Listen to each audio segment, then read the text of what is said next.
Good morning बच्चों। B R school के इस यूट्यूब चैनल पर आप सभी का स्वागत है।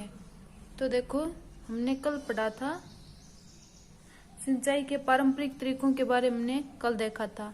आज पढ़ना है हमें सिंचाई की आधुनिक विधियां, यानी सिंचाई हम आधुनिक विधियों के द्वारा किस प्रकार से करते हैं। तो देखो, दो हमारे पास तंत्र है, एक तो छिड़काव तंत्र और दूसरा ड्रिप तंत्र। उन दोनों की सहायता से हम सिंचाई करते हैं। तो देखो, सिंचाई की आधुनिक विधियों द्वारा हम जल का उपयोग मितव्ययता से कर सकते हैं, यानी जल का उपयोग हम सही ढंग से कर सकते हैं सिंचाई की आधुनिक विधियों के द्वारा। इसकी विधियां देखो निम्न है। पहला है छिड़काव तंत्र। देखो, छिड़काव तंत्र के द्वारा किस प्रकार से है वो सिंचाई की जाती है। तो देखो, इस विधि का उपयोग असमतल भूमि के लिए किया जाता है जहां पर जल कम मात्रा में उपलब्ध है, यानी असमतल भूमि यानी ऊबड़ खाबड़ जहां पे भूमि होती है वहां पे इस तंत्र का उपयोग किया जाता है।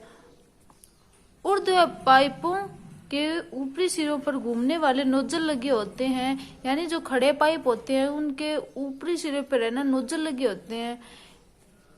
यह पाइप निश्चित दूरी पर निश्चित पाइप से जुड़े होते हैं।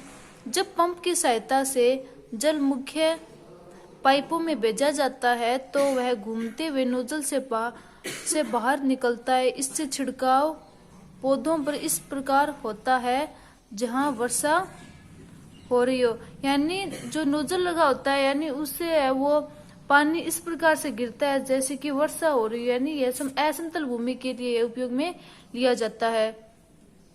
छिड़काव लॉन, कॉफी की खेती एवं कई अन्य फसलों के लिए अत्यंत उपयोगी है। यानी इस प्रकार से छिड़काव तंत्र तो वहां किया जाता है जहाँ पे असमतल भूमि यानी ऊबड़ खाबड़ भूमि है, वहां पे बरसात की तरह जिस प्रकार से बरसात होती है उसी प्रकार से हमें नोजल के द्वारा है वो पानी की सिंचाई कर सकते हैं। तो देखो, ड्रिप तंत्र। आगे ड्रिप तंत्र। इस विधि में जल बूंद बूंद करके सीधे पौधों की जड़ों में गिरता है।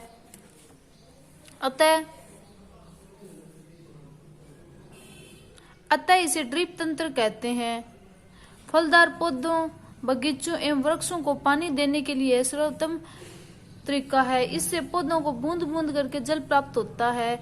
इस विधि में जल बिल्कुल व्यर्थ नहीं होता है। अतः यह जल की कमी वाले क्षेत्रों के लिए वरदान है। जहाँ पे जल की कमी होती है वहां पे ड्रिप तंत्र के द्वारा है हमें फसलों की सिंचाई कर सकते हैं। नहीं, ये है वो बूंद बूंद करके है वो जड़ों को जल पहुंचाता है। तो देखो, ऊपर तो देखो जैसे देखो छिड़काव तंत्र, यानी ऊपर देखो ये पाइप लगे हुए हैं और इधर ये ऊपर नोजल है, उसकी सहायता से है वो पानी गिर रहा है। और देखो नीचे यहाँ पे देखो, यहाँ पे सीधा पाइप है वो इसकी जड़ों तक पहुंचा दिया गया है। और वहां पे यानी ड्रिप तंत्र देखो, ये पौधे हैं उनकी जड़ों के द्वारा, यानी जड़ों में नीचे ही पाइपों के द्वारा पानी दिया जाता है, सीधे ही पानी दिया जाता है, जबकि वहां पे ऊपर से छिड़क के पानी दिया जाता है। अब आगे देखो, ये थी आधुनिक विधियां।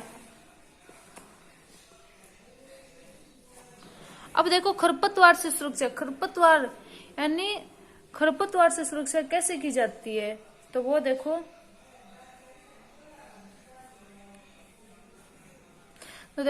बुज्जो एवं पहली निकट के गेहूं के खेत में गए और उन्होंने देखा कि खेत में फसल के साथ कुछ अन्य पौधे भी उगे हैं, यानी जो फसलों के साथ जो अन्य पौधे हैं वो उग जाते हैं, उन्हें खरपतवार कहते हैं। तो देखो, खेतों में कई अन्य अवांछित पौधे प्राकृतिक रूप से फसल के साथ उग जाते हैं। इन अवांछित पौधों को खरपतवार कहते हैं। खरपतवार हटाने की को निराई कहते हैं, यानी खरपतवार जो अन्य जो पौधे हैं उनको हटाने की प्रक्रिया को हम निराई कहते हैं।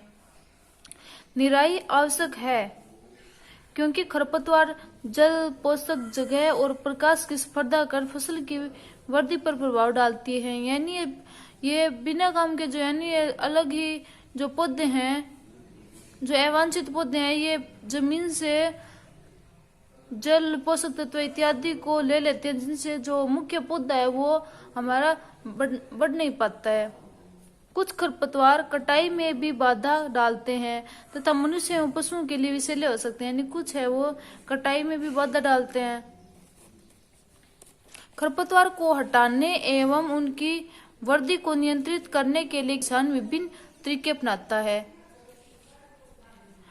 फसल उगाने के लिए खेत जोतने में खरपतवार उखाड़ने और हटाने की सहायता मिलती है। इससे खरपतवार पौधे सूख कर मर जाते हैं और मिट्टी में मिल जाते हैं, यानी जब उनको हटा दिया जाता है तो वो सूख कर मिट्टी में मिल जाते हैं। खरपतवार हटाने का सर्वोत्तम समय उसमें पुष्पन एवं बीज बनने से पहले का होता है। खरपतवार पौधों को हाथ से जड़ सहित उखाड़ कर अथवा भूमि के निकट से काट कर समय समय पर हटा दिया जाता है, यानी इसको समय समय पर हटा दिया जाता है। यह कार्य खुरपी या फिर हैरों की सहायता से होता है, यानी यह कार्य है वो खुरपी या फिर हैरों की सहायता से होता है। तो देखो, रसायनों के उपयोग से भी खरपतवार नियंत्रित किया जाता है, जिन्हें खरपतवारनाशी कहते हैं। यानी कुछ रसायन ऐसे भी होते हैं जिनसे भी वो खरपतवार हटाया जाता है, जिन्हें खरपतवारनाशी कहते हैं, जैसे 2 यानी 4D इत्यादि ऐसे रसायन है जिनसे खरपतवार हटाया जाता है। खेतों में इनका छिड़काव किया जाता है जिससे खरपतवार पौधे मर जाते हैं, परंतु फसल को कोई हानि नहीं होती। खरपतवार नाशी को जल में आवश्यकता अनुसार मिलाकर या फिर जैसे हम स्प्रे करते हैं ना, ये फुहारों की सहायता से खेतों में छिड़क देते हैं, यानी इस प्रकार से हम खरपतवार नाशी का उपयोग करते हैं, जिनसे पौधों को कोई नुकसान भी नहीं होगा और वो खरपतवार जो नाशी जो पौधे हैं वो भी मर जाएंगे। और इनके बारे में हम कल देखेंगे। आज के लिए इतना ही, धन्यवाद।